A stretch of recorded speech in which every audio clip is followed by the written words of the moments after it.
Don't miss Empire of Men, the latest miniatures Kickstarter. Spiky bits. What's up, hobby maniacs? Baer with you again today, checking out some really cool resin miniatures for the Empire of Men Kickstarter, which I think starts on the 25th from the information I've been able to find. It starts on the 25th, and there's 2 different factions and also a tank. But I don't have any of that. I just have 3 miniatures that came in this box. I think it's like a random sampling of 5, and I got 3 in here. But you can tell there's a lot more different posing and things, so you can definitely check them out over on their site page right now, which I guess is archonstudio.com. But I'm sure when the Kickstarter goes live, we will have more on that, and I'll probably put the link underneath in the description too, so you can check it out, because obviously today is not the 25th because I don't know as much as I should. But I do have these miniatures, and I thought we would take a look because they seem pretty cool, and the quality of the miniatures is also very good. They are multi-part miniatures, which I thought was pretty neat, and some cool designs that of course would resonate with a lot of hobbyists out there. You know, for a lot of different games. I mean, most notably, a lot of the things we do here and talk about are for Warhammer 40K, being one of the tabletop hobby's hottest properties, hottest games out there. So there's 3 different miniatures in here. Let's zoom in a little bit and take a look at the first one. This is my favorite. Well, I don't know. I suppose my favorites are kind of split up. I like Ogrins. I like ogres, and that's kind of like what we got going on right here with one of these miniatures that came in this box. But this is a neat little sniper that's in here. Oh, we need to get you closer than that. It's hard to see anything. Okay, so there you can tell, pretty neat little sniper. Now, we saw in the box that there's a couple of different designs. There's a different sniper, another female version of it. I'm judging by the long hair. I feel like that's a female. But this one right here has kind of like a gas mask type deal, and of course the long coat, or what do they call it, great coat or blouse or whatever you want to call it. That is, all this is sculpted very well. You can see a nice little belt detail there. Obviously a more, I want to say this is realistic, you know, a feminine sculpt than what we've seen from some other manufacturers out there. Just boobs everywhere and unrealistic proportions and stuff. This is supposedly billed as a true, what is it, a heroic 28. So this being a heroic 28 or 28 millimeter game, this is definitely, I mean, you're talking like 1.5 inches tall here. So, well, maybe not quite that far, but you can definitely see the measurement for yourself right there, a little over 1.25 inches.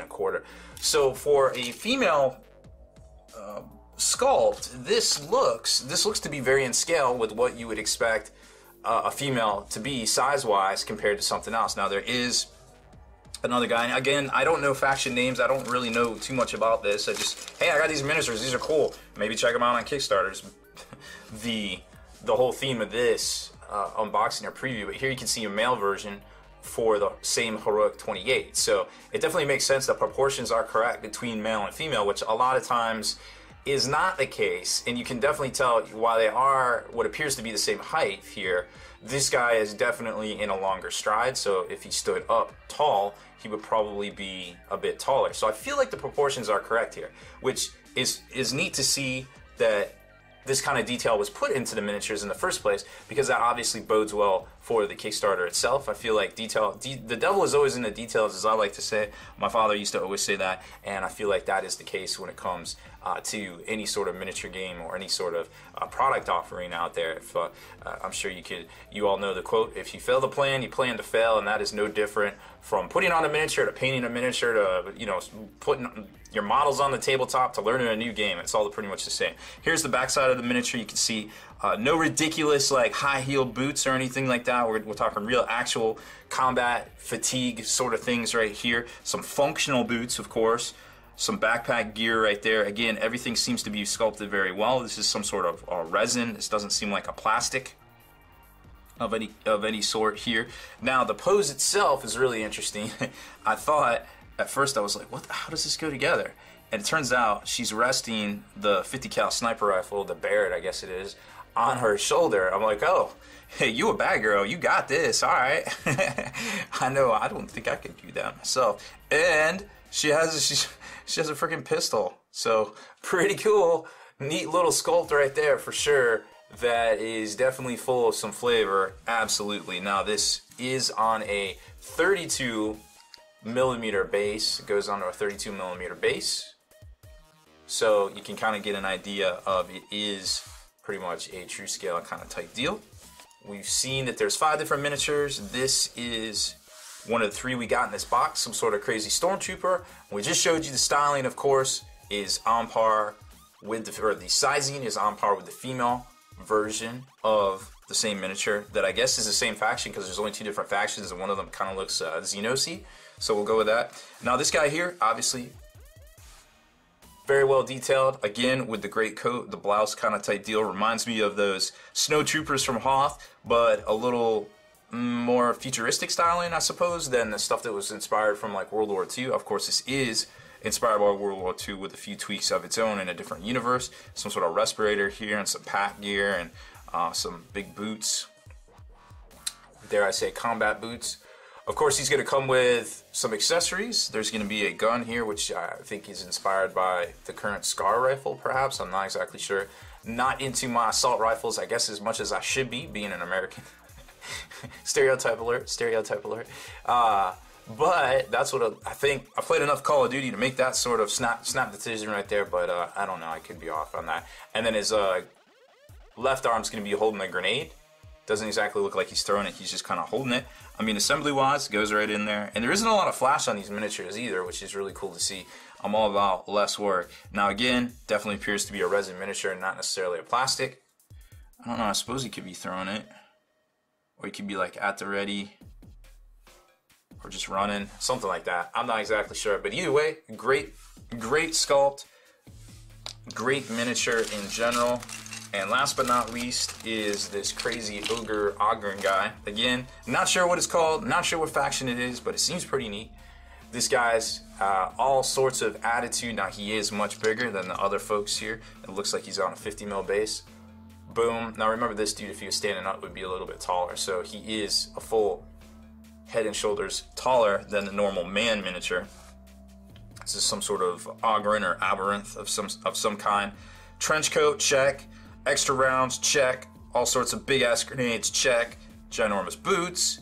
Crazy cigar. Almost looks like what Arnold would look like if he was an ogre or an orc, perhaps.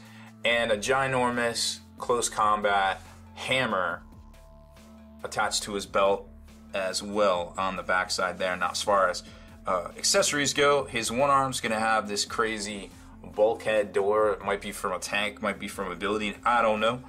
Definitely looks like it's easy enough for this guy to walk around with.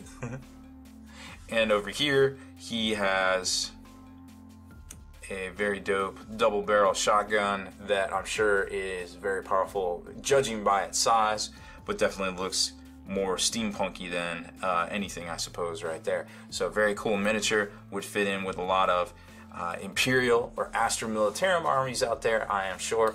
But again, I do not know what faction it is for this Kickstarter or what the actual unit's name is. But I think we could all agree there's probably some uses for it out there. Now, as far as the base size goes, this does appear to be a 40mm base with a rounded lip.